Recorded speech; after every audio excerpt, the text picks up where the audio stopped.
All right, let's see if this thing's working. It is. The clock is ticking. Let's go. All right, continuing on with 200-day moving averages. To use the 200-day moving average to forecast the stock market move, if 80% or more of the stocks in the index are above their 200-day moving average, the market is considered to be overbought. So there's data available to us that tells us what percentage of stocks in an index is above the 200-day moving average. Why is this data available? Because technicians pay close attention to it. And that's considered to be overbought. Okay? And this is bearish. There's not a whole lot left to buy when 80% of the stocks are above their 200-day moving average. If 20% or less of stocks are above their 200-day moving average, the market is considered to be oversold. What do you do when the market's overbought? You sell. What do you do when the market's oversold? You buy. All right? So you access the data, what percentage of stocks are above or below their 200-day moving average. All right, let's look at the Dow theory. All right, Charles Dow published the Wall Street Journal in the late 1800s. Charles Dow, that's where the Dow Jones Industrial Average came from. He believed that stock prices moved in water-like trends. That's how he described the market.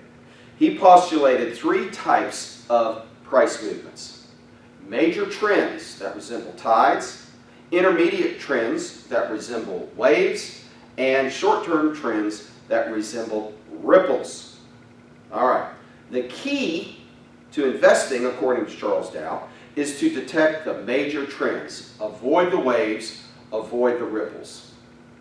All right. In the Dow theory, a major uptrend is detected when each new price peak is higher than the previous peak. So we're going to look at charts, and the new peak occurs on heavy trading volume.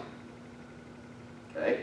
Each new reversal goes to a higher bottom, and the reversal is accompanied by light trading volume. So this is a Dow trend.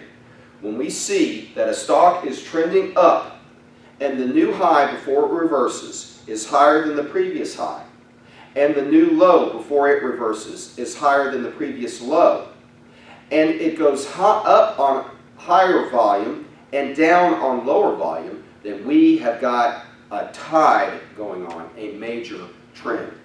Technicians do look for other indexes to echo or to confirm this movement. What do I mean by that? For example, if the Dow Jones Industrials peak and the Dow Transports are also peaking, then this is considered a trend confirmation.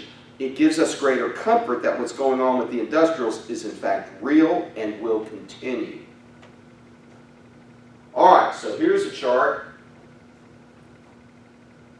and the red line is the 200-day moving average, and the black line is for Dow. All right, so notice we have a low, then we have peaks, and then we have a reversal. And each peak is a little higher than we have a reversal, and this low is higher than this low. Then we have peaks and lows that are all higher, all higher, all higher, and we don't sell until we break down through the 200-day moving average, and the low is below a previous low. Once we get here, we would definitely sell because this low is below this low and is below this low. Okay, and so we have a longer trend, and a new low is reached, and then we start all over again. A new high, a new low which is higher than the previous low, and we break up through, and a new high, and a new low, and a new high, and we don't sell until we get here, until we break down below this low. Okay? So you can see the peaks and the valleys, and again, there's a lot of trading going on here because that's what investors that follow technical trading rules do. So notice how low the volume is during the downtrends. The volume is low. High during the downtrends. It's high. And how low the volume is during the uptrends. That is bearish. Okay? The fact that the volume is high, and that's why we really don't have a great trend here. Because the downtrends are accompanied by high volume and the uptrends are accompanied by low volume. And then the downtrends have high volume and the uptrends have lower volume. Okay? So if we paid attention to the Dow theory, we would avoid this stock. Not a good trend. All right, let's look at this phenomenon of anchoring. Anchoring is a psychological phenomenon whereby an investor notes a certain price to buy or to sell, and we all do it. We all get a price in our mind related to an asset, whether it's a house, a car, or a stock. It's a price that we think is a fair price to either buy it or sell it, and we have a hard time moving off of this price, which is why it's called anchoring. Okay? So the support level. The support level is a price that should engender demand for a stock. When it hits that price, people want to buy it, and it keeps the stock at or above this point. So every time the stock bounces down to this point, people come in and buy it. We call it the support level. Technicians reason that if a stock is moving up and then experiences a reversal, often investors who missed the earlier upward move and have been waiting to buy the stock will jump in at the support level. You missed your opportunity and you're waiting for the stock to go back down. Once it does, that's when you jump in. They've anchored their buy point. Okay? If you look at a stock's price chart, you often see the support level, and we're going to look at that. If a stock breaks below the support level, this is bearish. Okay, we're going to look at that. Then there's the resistance level. The resistance level, the price range that would stimulate an increase in the supply or the selling of a stock. Often when a stock price has been declining, investors will wait for an upward reversal so that they can sell their stock at a higher price. They've anchored their sell point higher. This is another example of anchoring. If a lot of stock has been purchased at around a certain higher price, this is considered to be the resistance level. It's where people bought, and then if the stock went down, that's where people are willing to sell it if it goes back up. It's tough for stocks to break up through this resistance point. If they do, this is very bullish. And so let's take a look at examples. All right, so we've got this chart. All right, and so this is for IBM, and we see that $80 is a major support level. It keeps coming down toward $80. It breaks through once here, okay? But here's the $80 line, and the stock keeps going down to 80, and every time it hits 80, it bounces back up, okay? The first resistance level seems to be right at $100.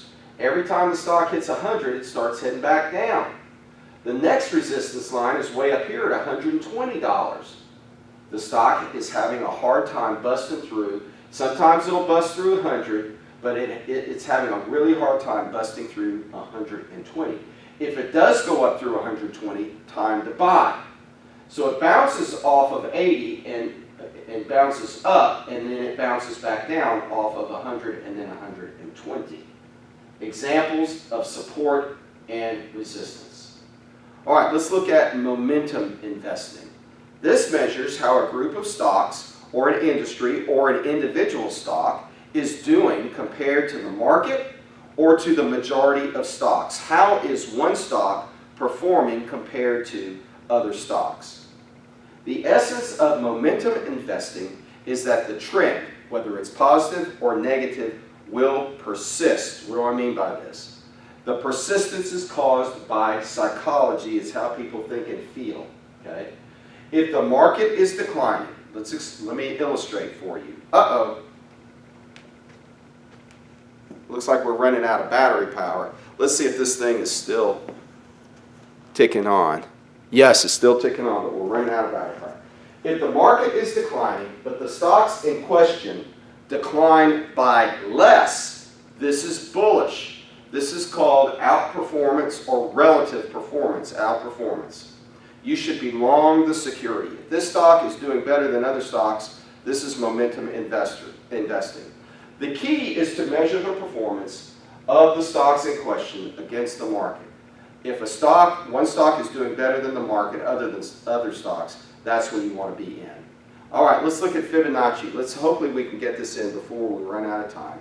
Fibonacci was a renowned Italian mathematician from the Middle Ages. His Fibonacci sequence is based on the notion that you can add two numbers to get a third number in a sequence.